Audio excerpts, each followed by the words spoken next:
I wanted to share a little bit today about raising our children to be disciples for God. This is an area that I believe God has been trying to emphasize to me in my life. And more, I want to see that this is the most important thing that I can do, first as a ministry in the church and also in my own life, to raise up my children to be disciples. It's good. It's good to help out at the church and to do participate in different activities. But the most important thing I want to see more and more is that my children must become disciples for the Lord. And as a full disclaimer, I'm not here to give any advice today. My children are among the youngest of the children here at church, but there's a few things which I believe God has encouraged and challenged me with these past several months, and I just thought I'd share that today in hopes that it might be a benefit to some who are listening. So I'll just share 5 things real quick about raising our children to be disciples for God, which I believe the Lord has challenged me with. The first thing I want to share is having a pure motive to raise our children to be disciples for God. I was thinking of this question for myself. Why do you want your children to be disciples for God? And if I were to be really honest, I would say, well, I would really like them to be disciples because then maybe some folks at church will think that my kids are really well behaved, or some people might say, hey, look how wholehearted these children are. And so I've noticed that even in something as wonderful as raising up disciples, there is this impure motive that can be in there.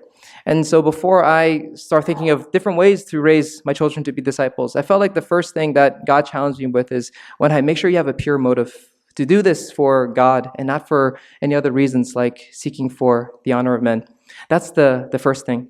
And then the second thing that I've been challenged with recently is realizing that the only way I can raise disciples is if God helps me. There's a verse that we've read before in Psalm 127, verse 1. This is Psalm 127, verse 1. I'll read it here. It says, "Unless the Lord builds the house, they labor in vain who build it." And I have a little experience in this area. A few years ago, I had a chance to participate in this brother's Bible study. And I went in there thinking, I'm going to make some disciples. And so I brought my notes, I brought my verses, I brought my cross-references, my illustrations. I was ready to go. I was going to make some disciples. And the result was, well, long story short, it wasn't quite what I had imagined it to be. And it taught me a lesson. It was a little humbling experience, but it taught me a lesson. And it's that I can give all this knowledge to people, but unless the Lord touches their hearts, they're not going to become disciples for God. And knowledge, in a sense, it's like wood. If you want to make a fire, you need to have lots and lots of wood. It's really important. But at some point, somebody needs to light that wood on fire. And that's only something God can do. And for me, I realize I need to do my part to give that wood to my children, to teach them God's principles, to teach them the stories of the Bible, etc. But at the end of the day, I'm completely dependent on God to touch their hearts and make them disciples who are living for Him by themselves. And it's a very helpless state, but I realize it's actually the best place to be. Because the more helpless I realize I am, the more I believe God is going to help me. And so that's the second thing, to realize I really need you, Lord, to touch the children's heart. The third thing is I realize that it's important to have a good home for the children to grow up in, and that a right environment is very important for the children to grow up to be disciples for God. And if we look at the world today, if you look at any parent in the world, what would they look for when they try to buy a home? Well, they want to buy the home that's in a nice school district. They want to buy a home that has a safe neighborhood. And for practical reasons, it's all really important to have that environment. I agree. But now from a spiritual perspective, what is the most important from a spiritual home? And for me, I feel like the best home that my children can grow up in is a home where Jesus feels at home. A home where Jesus feels at home. That is the best place. And what I mean by that is a home where Jesus would feel comfortable staying with us and living with us and hanging out with us. That environment is the best. Because if Jesus is with us, what better place could we have for the children to raise up? But now, practically speaking, what does that mean? What does it mean to have a home where Jesus feels at home? And there's a story from Luke chapter 10 I'll share real quick. It gives me a little clue as to the types of home that Jesus would want to stay at. This is the story from Luke chapter 10 of Jesus sending the 70 disciples out. This is Luke chapter 10. Luke chapter 10, and then verse 6. So Jesus sends these 70 disciples out, and he tells them, when you go to these villages, you have to stay someplace. But what is the place that they should stay at? And Jesus says this in verse 6, Luke 10, verse 6. If a man of peace is there, your peace will rest on him. But if not, it will return to you. Stay in that house. So what is the home that Jesus chooses to stay in? It's a place where there's a man of peace. Notice it doesn't say a woman of peace, but it only says a man of peace. And so that tells me that as the man in the home, that I have a tremendous responsibility to create a home where Jesus can feel at home when he comes. And practically, what does that mean? I'll share an example. What does it mean to be a man of peace? Recently, I've been working at home. And one of the things about working at home is that there's interruptions. Every single time I'm ready to do some work, somebody needs a glass of water. Somebody needs to go to the bathroom. And that's life at home. And I've noticed in my heart, it's very easy to have a complaining spirit when that happens. But having a complaining spirit is a sin against God. But from what I see from here is that not only is it a sin against God, but if I have a complaining spirit, it removes that atmosphere, that environment where Jesus feels at home. So not only does it impact God, but it also impacts my children as well, because now I'm having a place where Jesus doesn't feel at home.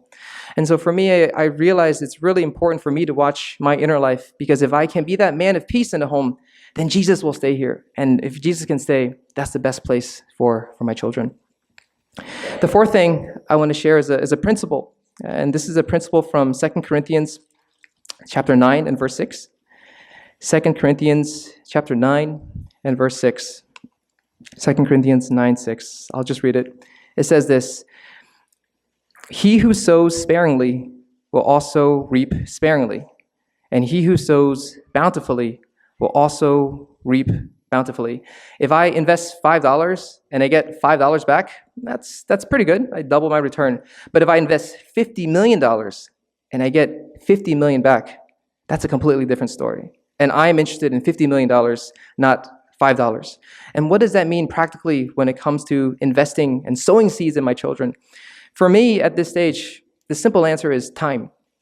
Time. Spending time with the children. To sow seeds means, for me, taking them out to the park, letting them go get ice cream, playing with them, reading Bible stories to them, etc.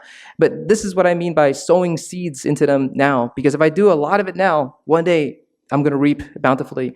I was talking to a brother about children, and one thing he challenged me with is he said, before the kids go to bed, try to make sure they read a Bible story. And I've noticed when I get to the end of the day, I'm exhausted. I'm tired. I want to go to bed. And the last thing I want to do is have to read another Bible story. But I realized that, hey, if I take shortcuts now, then over the course of months and years, suddenly there's a lot of seeds that could have been sown in these children's lives. And I missed it because I was taking shortcuts. And so it really challenged me that no matter what the situation is, keep on sowing these seeds, spending the time with them, investing in them. And if I do it a lot now, one day I will reap bountifully. The last thing I want to share is a promise. And so everything I've shared so far are things that I need to do. But as we heard in this church, it's wonderful to have a promise that we can claim to. And as it relates to raising up our children to be disciples, if I had to ask you to pick just one promise, just pick one promise in the entire Bible, what would that be? If you could only pick one promise when it comes to raising your children to be disciples, what is that one promise you would pick? I'll tell you the one promise that I would pick. This is from Deuteronomy, chapter 30 and verse 6. We hear about how promises are like checks, and the way David Raju had characterized this is the biggest check, and I believe this is the biggest check for me. Deuteronomy chapter 30, verse 6. It says this: The Lord your God will circumcise your heart and the heart of your descendants to love the Lord with all your soul, with all your heart, and with all your soul. So notice it says the Lord's going to circumcise my heart, and not just my heart, but the heart of my descendants, the heart of every child in my family. It's going to love the Lord with all their hearts. And if my children one day can grow up to love God and to show that love through obedience, they'll do well. They'll do really well. And when I look at this verse and I see all the other verses in the Bible about how God desires all men to be saved, how God desires godly offspring, etc., it points me to one thing, and it's that God is so much more interested in making my children disciples than I am. And it gives me a lot of confidence and unlimited faith in God that He will do this in my children's life. And so that's what encouraged me about raising children, and I thought I'd share that today. Good afternoon, family. Thank you, Brother Wenhai, what you have shared here. So, what motivated me to share today is what we heard last Sunday from Brother Zach. Thank you. Yeah, that is from Acts 20, verse 35. To give is more blessed than to receive. So I was thinking about that, and I asked myself,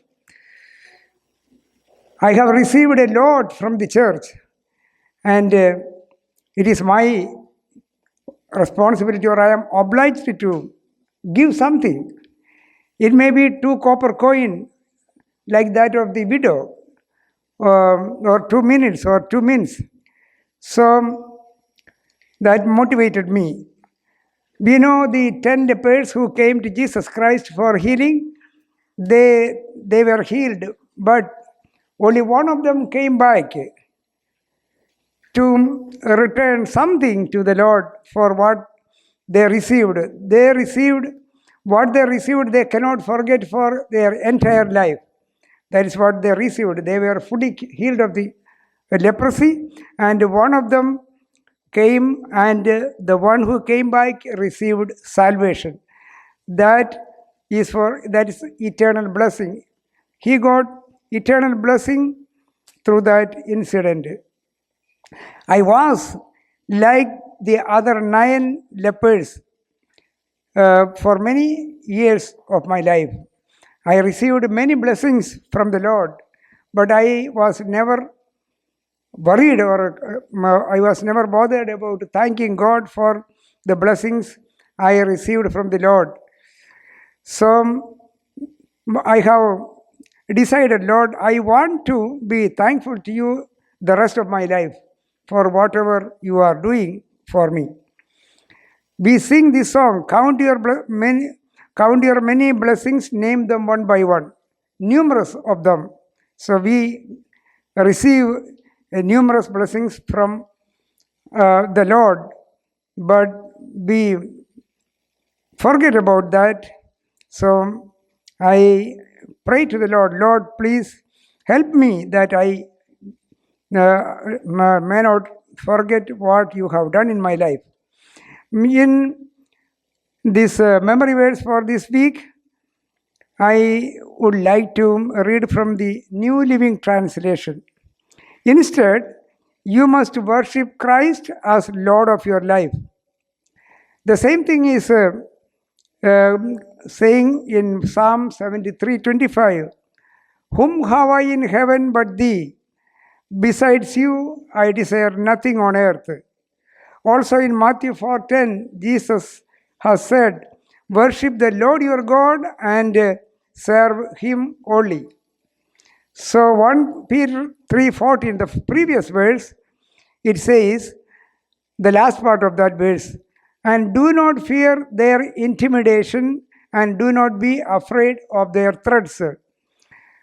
Apostle Peter was afraid of the woman who was talking to him there, and he was intimidated by that woman, and because of his fear, he denied Jesus Christ. Out of fear, he did that. But Jesus prayed so that Peter's faith may not fail. And even though he denied Jesus Christ, his faith was living in him to the end of his life because Jesus prayed for him. In the same way, I know that Jesus Christ is praying for me and you so that our faith may not fail, even though we fail in our life in many occasions. So I also have denied Jesus Christ in the sense I was not courageous to stand for Jesus in my workplace, among my relatives. neighbors, etc. But I want to be a witness for Jesus, and the Holy Spirit will strengthen me. My ambition and prayer is to keep Jesus Christ as Lord of my life, or to set apart Jesus Christ as Lord in my heart. Amen.